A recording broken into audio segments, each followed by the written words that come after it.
함께 하실 말씀은 빌립보서 1장 1절로 6절의 말씀입니다.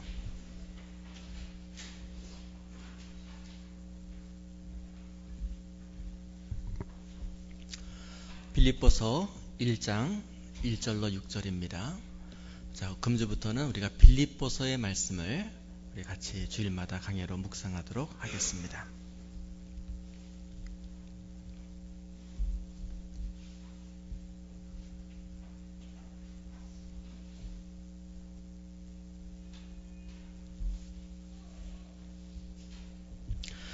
봉독해 드리겠습니다. 빌립보서 1장 1절로 6절입니다. 그리스도 예수의 종 바울과 디모데는 그리스도 예수 안에서 빌립보에 사는 모든 성도와 또한 감독들과 집사들에게 편지하노니, 하나님 우리 아버지와 주 예수 그리스도로부터 은혜와 평강이 너희에게 있을지어다. 내가 너희를 생각할 때마다 나의 하나님께 감사하며 간구할 때마다 너희 무리를 위하여 기쁨으로 항상 간구함은, 너희가 첫날부터 이제까지 복음을 위한 일에 참여하고 있기 때문이라. 너희 안에서 착한 일을 시작하신 이가 그리스도 예수의 날까지 이루실 줄을 우리는 확신하노라. 아멘. 하와이 섬을 여행하면서 가장 조심해야 될 위험한 식물이 있다라고 합니다. 여러분, 그 식물이 어떤 식물인 줄 아시겠습니까? 저는 하와이를 여행해 보지를 못해서 전해 들은 얘기를 여러분에게 소개해 드립니다. 하와이 섬에서 가장 그 섬을 여행하는 여행자들이 조심해야 될 식물은 바로 고사리 같은 양치류라고 합니다. 그래서 하와이 섬의 그 아름다운 자연 풍광을 보기 위해서 이제 배낭을 메고 산에 그런 올라가 길을 다닐 때에 가장 경계해야 될 것이 이 양치류인데, 양치류를 조심해야 될 그 이유는 양치류에 독이 있어서 그 독성을 조심하라라고 하는 것이 아니라, 양치류는 특별히 하와이 섬에서는 이 가파른 이 벼랑 끝에서 무성이 자란다라고 합니다. 그것을 모르는 여행자들은 이제 양치류가 무성이 있는 것을 보면서 초원으로 생각을 하고 마음을 놓고 방심하다가 발을 헛디뎌 벼랑 끝으로 떨어져 실족사하거나 크게 다치는 경우가 많기 때문에, 하와이 섬에서는 이 양치류를 많이 보게 되면은 경계하라라고 꼭 유능한 가이드든 가르친다라고 합니다. 벼랑이 있음을 이 신호를 보내주는 것이 양치류의 그 무성한 군락지라고 하는 말씀입니다. 오늘 본문의 말씀은 우리에게 영적 양치류가 있음을 우리에게 경계하고 있으며, 그 영적 양치류 몇 가지를 우리에게 오늘 소개해주고 있습니다. 오늘 전체 말씀 가운데서 소개되는 세 가지 영적인 위험, 이 경계 시그널, 이 위험이 있는데, 첫째는 뭐냐 하게 되면은 균형의 상실입니다. 오늘 말씀 1절과 2절을 보게 되면은 인사말이 나오죠. 그리스도 예수의 종 바울과 디모데는 그리스도 예수 안에서 빌립보에 사는 모든 성도와 또한 감독들과 집사들에게 편지하노니, 이렇게 인사말로 이 말씀이 시작이 되고 있습니다. 신약 성경 전체에 바울이 기록한 말씀이 많이 있습니다. 특히 바울 서신이 많이 있는데, 그 서신들 중에서 대부분이 교회들을, 지역 교회를 향한 서신입니다. 모두 몇 개 지역을 향해 기록을 했냐 하게 되면은, 성경에 등재되어 있는 것은 7개 지역을 향한 바울의 서신서들이 나와 있습니다. 로마서로부터 시작을 해서 쭉 나옵니다. 자, 그런데 모든 서신서가 이게 바울의 서신인지를 알 수 있는 중요한 키가 인사말을 보면 알 수 있어요. 인사말에 은혜와 평강이라고 하는 단어가 꼭 들어가 있습니다. 로마 교회에게나 또 무슨 고린도 교회, 갈라디아 교회, 에베소 교회, 모든 교회를 향한 인사말에는 은혜와 평강이 당신들에게 있기를 바랍니다 라는 말이 꼭 들어가 있습니다. 자, 그런데 그런 특징 말고 오늘 빌립보서 나오는, 빌립보서에 있는 이 바울의 인사말을 보게 되면 한 가지 특징이 빌립보서에만 들어있는 것을 우리가 파악할 수가 있습니다. 그것은 뭐냐 하게 되면 수신자의 다름입니다. 다른 모든 6개 지역교회를 향한 서신을 보게 되면은 수신자를 가리켜서 교회에게 또 성도에게 두루뭉실하게 편지를 써보내고 있지만 유독 빌립보서에 보내는 이 서신에서만큼은 수신자를 구분해서 구체적으로 언급하고 있다라고 하는 말씀입니다. 성도들에게 또 감독들에게, 감독들은 이 사역자를 말합니다. 목사님, 전도사님 이런 분들을. 그리고 또한 집사들에게, 집사는 교회 직분자들을 말하는 것이죠. 일반 성도들, 목회자들, 또 성도 중에서 직분을 받아서 일하는 평신도 사역자들, 직분자들에게 이렇게 그 구체적인 수신자를 언급하는 것이 이 빌립보서의 말씀이다 라는 말씀. 근데 왜 이러냐 하게 되면은 그 이유는 바로 이 빌립보 교회 교인들은 목회자와 직분자와 성도가 하나 일치가 되는 그런 기쁨을 누리지 못함을 바울이 간파했기 때문입니다. 왜냐하면 빌립보 이 도시 자체가 유대인들이 많이 살지 않습니다. 그래서 이방인 성도들이 구성이 되어 있었으며 이방인 성도들은 제각기 자기의 출신과 인종과 언어, 풍습을 따라서 개성을 특정지게 나타냈습니다. 그리고 제각기 주장이 강했겠죠. 그리고는 일시적으로 나중에는 이 사도권까지 흔들리는 그런 영적인 붕괴가 거기에 일어나고 말았습니다. 그러한 결과 어떻게 됩니까? 이 빌립보 교회에서는 다른 모든 교회들에서 감지될 수 있는 기쁨이 별로 감지되지 않은, 기쁨이 떠난 교회가 되고 말았다라는 말씀입니다. 그래서 바울은 이 빌립보서를 기록하면서 뭘 강조하냐 하게 되면은 우리가 믿음이 있다라고 한다면 믿음의 교제 안에서 기뻐해야 됩니다. 늘 기뻐해야 됩니다. 항상 기뻐해야 됩니다. 라면서 기쁨을 강조를 하고 있습니다. 모두 몇 번 나오냐 하게 되면 이 짤막한 서신 빌립보서 안에 기쁨이라고 하는 이 헬라어 원어 카리스라는 단어가 14번이 나옵니다. 그리고 또 빌립보 4장 4절에 보게 되면은 주 안에서 항상 기뻐하라. 내가 다시 말하노니 기뻐하라.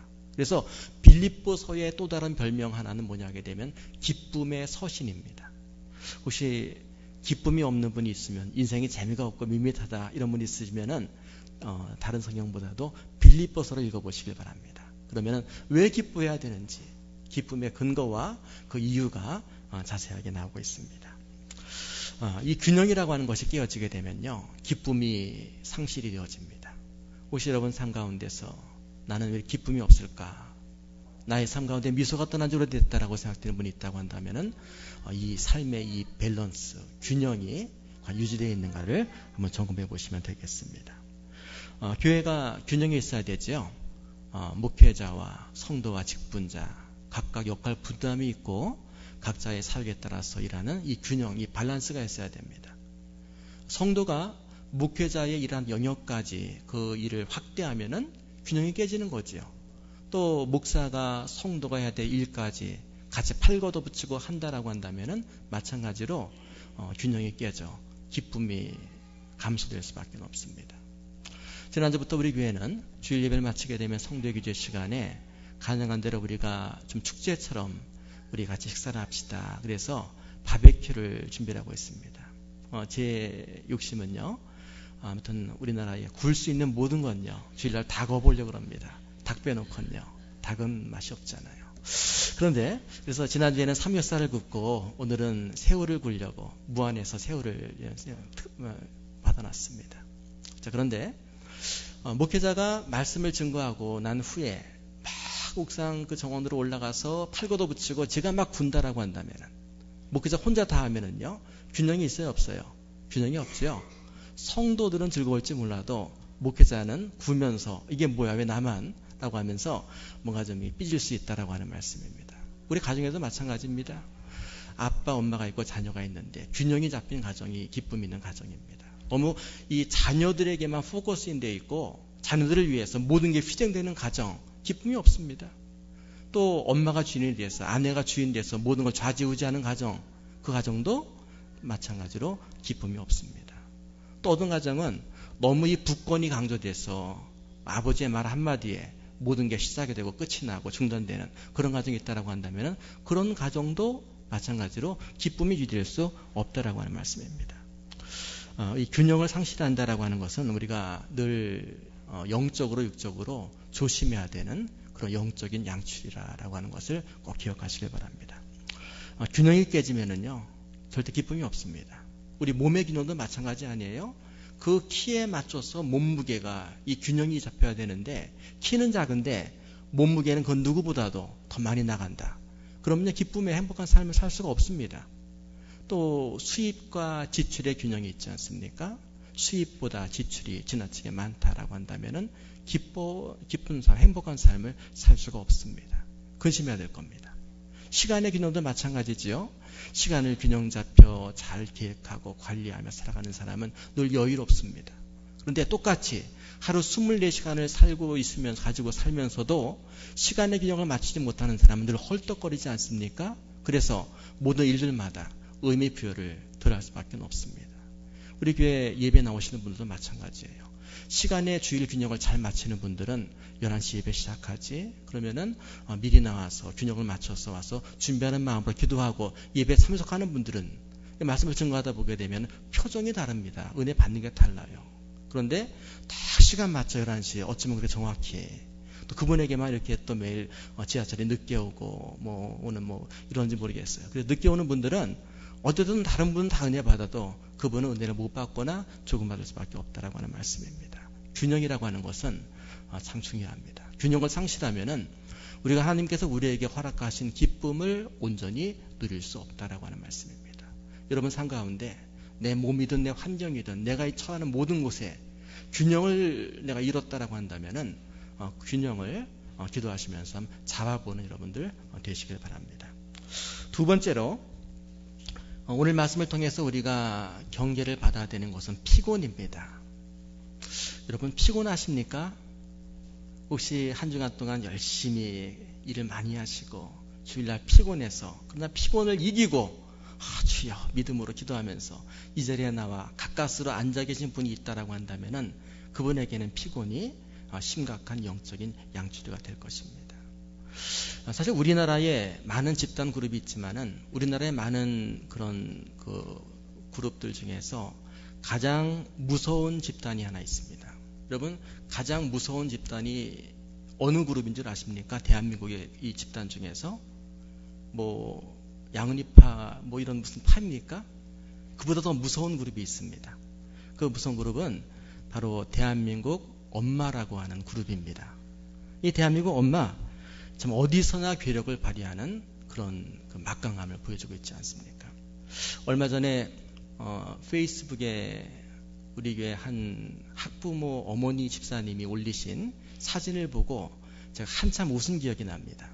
어떤 사진이냐 하게 되면은 잘 보이실지 모르겠는데요. 이 사진입니다.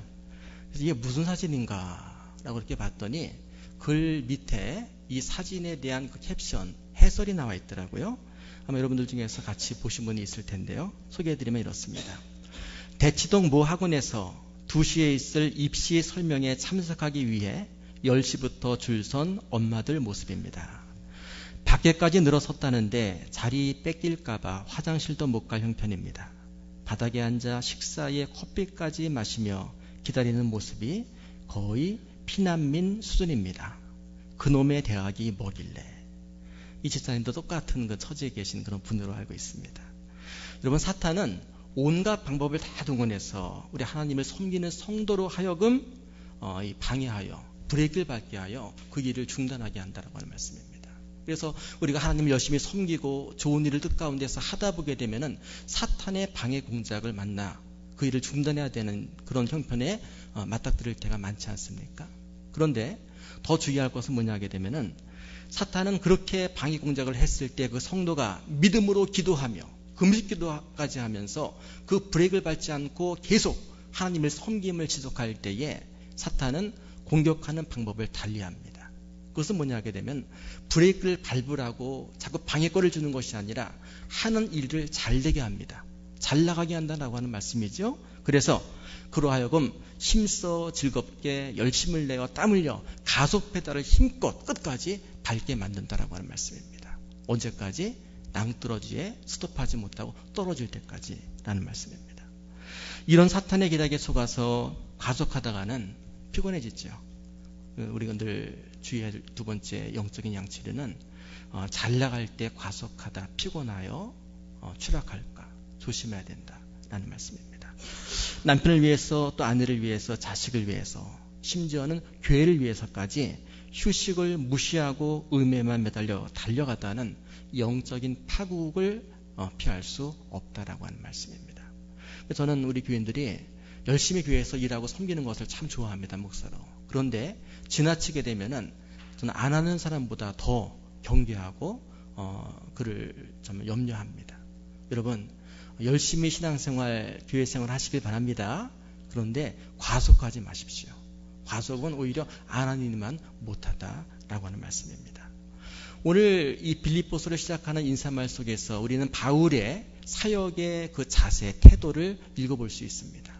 바울은 과속함에 했을까요? 아니면 적당하게 여유롭게 했을까요? 그는 여유롭게 그의 사역을 감당했다라고 하는 말씀입니다. 오늘 말씀 3절로 4절을 말씀 보게 되면은 내가 너희를 생각할 때마다 나의 하나님께 감사하며 간구할 때마다 너희 무리를 위하여 기쁨으로 항상 간구함은, 지금 바울이 이 빌립보 교회를 위해서 염려하며 기도하는 그의 자세, 또 이 편지를 쓸 때의 그의 이 태도를 여기 3, 4절에 담고 있습니다.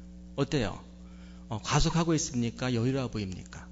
여유로워 보이질 않습니까? 기쁨이 있습니다. 감사가 있습니다.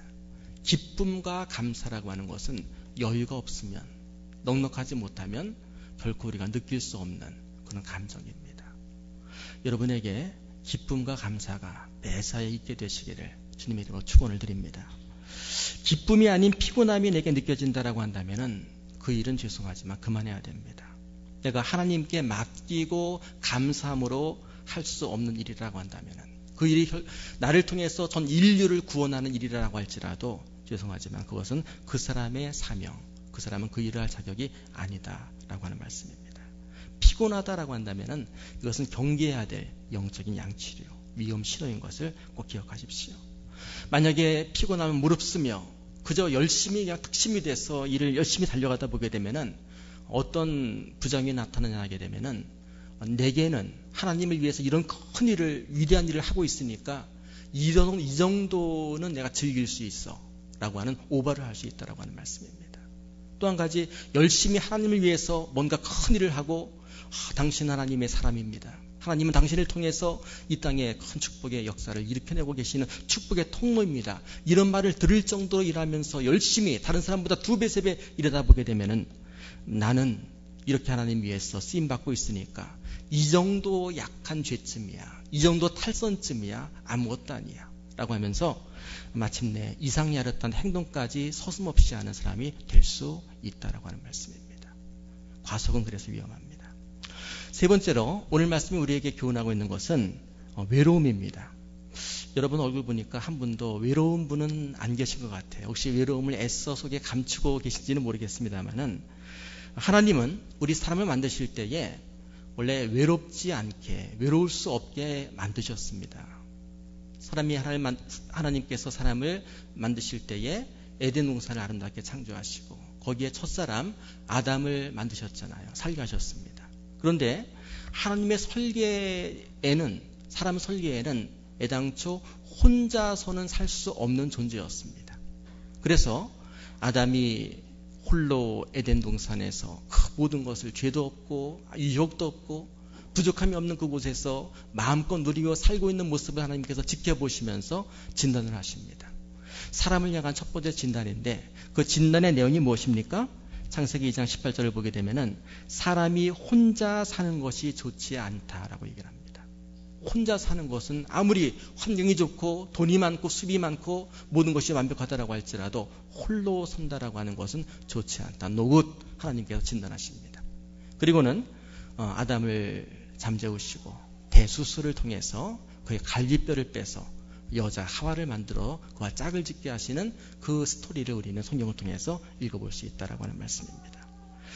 깊고 지속적인 행복은 어떤 돈이나 수입이나 성공이나 지위를 통해서 우리가 얻을 수 있는 것이 아닙니다. 정말 깊이가 있고 오래도록 지속이 되는 그 행복은 대인 관계를 통해서만 우리는 얻을 수 있도록 그렇게 만들어진 존재인 것을 꼭 이해하시고 대인 관계에 힘을 쓰셔야 된다라는 말씀입니다. 히브리서 10장 25절에 보게 되면은 서로 돌아보아 사랑과 선행을 격려하며 모이기를 피하는 어떤 사람들의 습관과 같이 하지 말고라고 하는 말씀이 있습니다. 근데 이 성경을 잘못 적용하면서 이렇게 예배 꼭 나오십시오. 예배를 중단하지 마십시오. 뭐 이렇게 적용하는 분이 있지만은 원뜻은 그것이 아닙니다. 서로 사랑과 선행을 격려하는 그 모임. 그리스도 안에서, 믿음 안에서 서로 만남을 피하는, 만나기를 꺼려하는, 홀로 있으려고 하는, 골방으로 숨어 들어가는 그런 습관을 중단하고 열심히 모이는 그런 습관을 길러내라 라고 하는 그런 말씀입니다. 사탄은 할 수만 있으면 우리 성도로 하여금 주위에 있는 사람들로부터 단절시켜서 그를 멸망시키려고 하는 것이 사탄의 중요한 책략 중에 하나다라고 하는 말씀입니다. 성경 보게 되면은 사탄의 그런 그 관계로 말미암아 멸망당하고 실패한 수많은 사람들을 만나볼 수 있습니다. 가인의 경우 그렇지 않습니까? 가인이 죄를 짓고 이어지는 그의 행동은 무엇입니까? 아담 아버지와 믿음의 그 영토, 그 지역을 떠나서 그는 어디론가 떠나가는 아담의 뒷모습을 창세기는 우리에게 보여주고 있습니다. 롯 같은 경우는 어때요? 이제 그의 그 아브라함과 함께 먼 여행도 떠나고 축복의 삶을 살다가 그에게 욕심이 들어와서 욕심으로 말미암아 아브라함을 떠나 소돔과 고모라 멸망의 성으로 들어가는 모습을 우리는 또한 읽어볼 수 있지 않습니까? 이스라엘 역사를 보게 되면은 하나님께서 특별히 나의 백성으로 택하신 12민족이 나옵니다. 12지파가 나옵니다. 12지파 가운데서 10개 지파가 북왕국으로 분리되어 떨어져 나가는 모습을 성경은 기록하고 있습니다. 결국 그 북왕국 10개 지파, 그 대지파로 이루어졌지만은 역사 속에서 그 지파의 나라는 이내 문을 닫고 모습을 종적을 감추고 말게 된다라는 말씀입니다. 오늘 본문 말씀도 마찬가지입니다. 오늘 본문 성경은 이 교제의 중요성을 우리에게 두드러지게 강조해주고 있습니다. 오늘 말씀 5절에 보게 되면은 너희가 첫날부터 이제까지 복음을 위한 일에 참여하고 있기 때문이라 라고 말씀하면서 바울이 왜 지금 기뻐하고 있는지 이 빌립보 교인들을 생각하면서 하나님께 감사한 이유, 그의 기쁨의 이유는 바로 그들이 복음에 같이 마음을 함께하여 참여하고 있기 때문이다 라고 밝히고 있습니다. 여기서 참여라고 하는 단어는 코이노니아라고 하는 그 헬라어입니다. 이 코이노니아라고 하는 말 다 아시죠? 친교라고, 교제라고 하는 말입니다. 그래서 우리 전에 읽던 개역 성경 보게 되면은 교제라고 하는 말로서 이 구절이 번역이 되어 있고 우리 성경에는 참여라고 하는 말로 번역이 되어 있습니다. 이런 그 바울의 이 참여, 바로 이 교인들이 교제하는 것은 이 빌립보 교회가 세워진 그날부터, 첫날부터 이제까지 이 편지를 지금 읽고 보내고 받는 그날까지, 또 나가서 오늘 본문의 말씀 마지막 6절을 보게 되면은 그리스도의 날까지, 마지막 날까지 이 참여가 계속될 것을 믿고 감사하며 확신한다라고 하는 것이 오늘 본문의 마감입니다. 여러분, 이 말씀을 통해서 우리가 얻을 수 있는 중요한 교훈이 무엇입니까? 교제라고 하는 것이죠. 교제가 내 삶 가운데서 빈번하지 못하고 뜸해지고 중단되어지고 자꾸 모이기를 피하는 습관 속에 내가 앉아 있다라고 한다면은 영적인 양치류가 내 주변에 무성히 자라고 있다라고 하는 것을 잊지 말아야 되겠다라는 말씀입니다. 바라긴 여러분들 교제에 힘쓰시길 바랍니다. 내 타입만 골라 사귀는 그런 목적지향적 이 표적 교제가 아니라 누구나 하나님께서 내 삶의 환경 가운데 허락하신 사람이라고 한다면 모두와 복음 안에서 사귀는 전방위적인 교제를 할 수 있는 성도, 이게 바로 영적인 양치질을 피해가는 건강한 성도의 삶이 될 것입니다. 우리 교인들의 삶을 보게 되면은 특별히 건강한 교제를 힘쓰려고 하는 분들을 많이 만나볼 수 있습니다. 물론 우리가 믿음 생활 살면서 우리 삶의 여정 가운데서 다른 사람들을 만나는 것이 귀찮을 정도의 삶, 그 환경 속에 처해질 때가 있습니다. 예를 들어서 젊은 남녀가 서로 사랑하게 되고 커플로 관계가 발전할 그때에 다른 사람 만날 시간이 없거든요. 오직 둘만 만나고 둘만 대화하고 뭐 다른 사람이 만나자 그러면 귀찮고 방해되고 그럴 때가 또한 있습니다. 또 가정도 마찬가지지요. 하나님께서 그 가정에 화목을 허락하시고 사랑으로 묶어주시게 되면은 그 엄마 아빠 자녀들이 하나가 돼서 얼마나 재미있는지 몰라요. 아빠가 이제 직장 끝나게 되면 바로 집으로 들어오고 늘 가정에서 하나가 되어 사는 그 삶이 있습니다. 그러면서 다른 사람과 외부와의 접촉을 별로 중요시 여기지 않는 그런 경우가 있다라고 하는 말씀입니다. 그러나 성경은 그런 것을 경계하고 있습니다. 왜냐하면 오늘은 커플 관계이고 오늘은 가족이 돈독한 사랑 가운데서 아쉬움이 없지만 영원하지 않다라고 하는 말씀이죠. 언젠간 커플의 사랑도 식고 가정도 자녀를 떠나보낼 때가 있다라고 하는 말씀입니다. 그때 그 외로움을 어떻게 감당하겠냐라고 하는 말씀입니다. 그래서 우리 지혜로운 성도는 살아가면서 짬이 없지만 여유가 없지만 그러나 이 외로움을 오늘의 외로움뿐만이 아니라 미래의 외로움까지 미리 보험을 들듯이 우리가 준비하는 그런 교제, 이 참여에 힘쓰는 그 삶을 살아간다라고 하는 말씀입니다. 특별히 이 신앙의 교제, 복음에 함께하는 교제에 힘쓰시는 여러분들 되시길 바랍니다. 왜요? 다른 교제는요, 다 유효기간이 있어요. 그러나 신앙의 교제만큼은 성도의 우리 믿음의 성도 자매들 이 교제만큼은 영원히 간다라고 하는 말씀입니다. 제가 미국에서 목회할 때 교회에 나이 드신 교인들이 꽤 많이 있었습니다. 그런데 이 나이 드신 분들의 낙이 뭐냐 하게 되면은 각각 뭐 어떤 삶을 살아왔든지 어떤 사람은 한국 최고의 재벌로 살았습니다. 어떤 사람은 한국에서 그 누구도 따라오지 못하는 공부를 하는 학자로 삶을 살았습니다. 어떤 사람은 뭐 유명한 야구 선수로서 삶을 살았습니다. 근데 할아버지가 돼서 다 똑같아요. 뭐냐면은 신앙 안에서 교회에서 친구가 있으면 그 사람 행복합니다. 그러나 신앙의 이 동반자, 교제할 이 참여에 할 사람이 없다라고 한다면은요, 옛날에 왕년에 이런 소리 하면서 말이죠, 양로원에 외롭게 홀로 누워서 그저 오는 사람들을 바라보는 그런 외로움을 느낄 수 있다라고 한 말씀입니다. 여러분, 오늘 여러분 어떻게 살고 있습니까? 커플에만 만족하지 마시고 내 가족에만 만족하지 마시고 세우름이라고 하는 가족 안에서 복음의 교제에 힘을 쓰는 여러분 되시길 바랍니다. 내 타인만 사귀는 그런 표적 교제가 아니라 전방위 교제를 말씀하는 겁니다. 목회자와도 교제하시고요. 여러분 페이스북 제게 오픈해 주시고 또 문자도 보내주시고 전화도 가끔 하시고 또 상담도 하시고 또 내 소원들만 친하지 마시고 모든 분들, 특별히 우리 교회는 많은 성도가 있지 않아서 교제하기 좋지 않습니까? 모든 사람과 나이를 초월해서 고향을 초월해서 모든 삶의 모든 환경들을 초월해서 교제에 힘쓰는 그것이 바로 영적인 양치리를 우리가 피해가고 경계받는 그런 건강한 신앙의 방법이 될 것입니다. 신앙 공동체를 평상시 두루두루 가꾸지 않으면 위기가 왔을 때 버틸 수 없다. 이 마지막 경계의 말씀을 오늘 본문을 통해서 꼭 기억하시면서 오늘도 예배 마치면 바로 가시던 분들 가지 마시고 옥상으로 올라가셔서 또 식사의 교제를 할 수 있으면 어떨까 생각을 합니다. 우리 기도하시겠습니다. 우리 잠깐 자리에서 일어나시겠습니다.